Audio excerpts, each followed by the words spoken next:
You've got power within you. You've got power. And so you would transmute the anger and the righteous indignation, and it is righteous indignation, into steps, conversations, points of view that speak to what's rising. What's rising in you? What wants to rise in you? And then you'll bear witness to the truth that a new heaven and a new earth is seeking to emerge. And all flesh shall see it together. First in dreams, then in visions, then in form. And so you open yourself up, you say, I got a lot to share. And when you go to bed at night, you say, show me what I've got to share. Then you'll be given a vision and then assignments and action plans according to your gifted nature. Everyone has different gifts and talents. Everyone is the image and likeness of God, but God didn't do cookie cutters. God did unique expressions of infinite potential. What is it mine to do? And then you're lifted up into that vibration.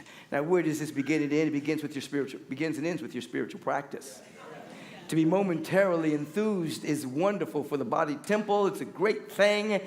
But ultimately, there must be a consistent practice of what you say you believe, so that in the bone of your bones, in the very flesh of your flesh, the very woof and warp of your being,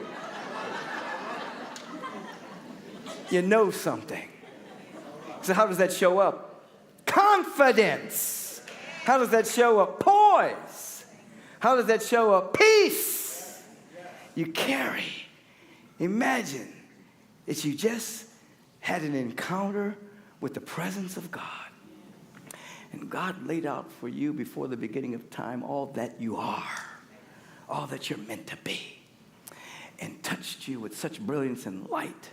Imagine how you would walk on the world if, in fact, that encounter had occurred. Now, what I want you to begin to do is to walk on the world like that now. I want you to begin to walk on the planet and say, woo, I've been touched by the divine presence. I'm loaded and coated with infinite potential. Everything that I need and hope for and desires within me. Everything is working together for my good, even if I can't see it in this moment with my eyesight. Begin to walk in that dynamic. And as I said earlier, you will be evoking a law of mind and action that wraps itself around that particular frequency. Your gratitude and your humility and your how can I serve vibration and frequency will allow you to be the grand instrument. And we will make the world great again, not make the world hate again. You see.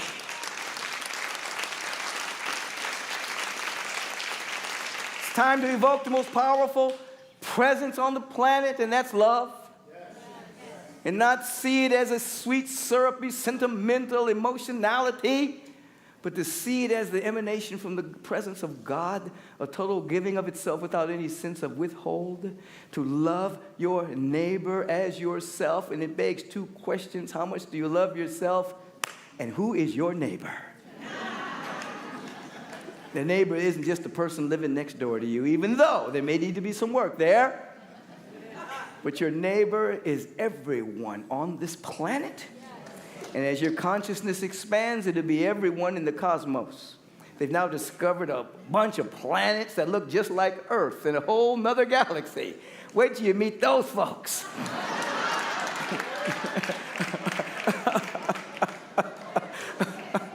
They can't wait to meet you. Talk about ancestors coming from the same lineage. Oh, I wonder what they look like. But they're all from God. Take the breath. Release. Eyes open prayerfully. Begin to sit up straight in your chair and feel right now as if somebody just handed you a check for $100 million. Feel it. You're not going to go crazy and buy a bunch of stuff. 20 cars and 10 houses. No. Just feel what it feels like to have all of that. Whatever that means. You see, just feel right now that from the time you were born, somebody came to your crib, and every single day of your life, as you began to understand language, they whispered in your ear, you're significant, you matter, you're important. You took an incarnation because the world needed you. There's so much within you. You come from a lineage of enlightened avatars. And you are here as the latest iteration of an enlightened being on the planet at this time in human history. Do you realize they whispered that in His Holiness, the Dalai Lama's ear ever since he was born? They said, you're the Dalai Lama, you come from this lineage. What if we were all told that? You know what I mean? We every single day. You're great. You're magnificent. You have everything you need. There's safety around you.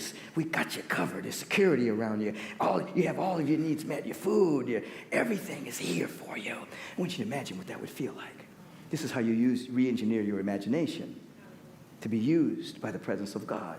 So imagine you've got all the money you need, and imagine someone told you from the time you were born that you were great, significant. You arrived on planet Earth because you're needed. You are the next iteration of a lineage of sacred beings who are awakening to make a mighty difference on the planet with so much to give. Now, as you are allowing your imagination to run wild in that awareness, your body temple is trying to catch up with you. Really? I've been having bad posture. I thought I was just a little old, insignificant human being. My mother left me, bad school systems. You mean really? Body temple is starting to catch up. Your emotional body is catching up. Your mental body is catching up. You can go ahead and smile. It's all right. Your face is starting to catch up with you. It's like, oh, really? Now, what came first, the chicken or the egg? When you shift your conscience, you don't wait for all the good stuff to happen. It's already happened before the beginning of time. The good stuff is waiting for you. It's waiting for you. Say, I'm trying to get in. But there's no vibrational match. I'm trying to get in there and express to them, but they're walking around like, oh my God, I'm just merely human. No, all of the infinite good is waiting for you to create a vibrational match so it can jump in. Now, make your life great again. Make your neighborhood great again. Make your world great again. Even though there are forces trying to make you hate again, you're going to make your life great again.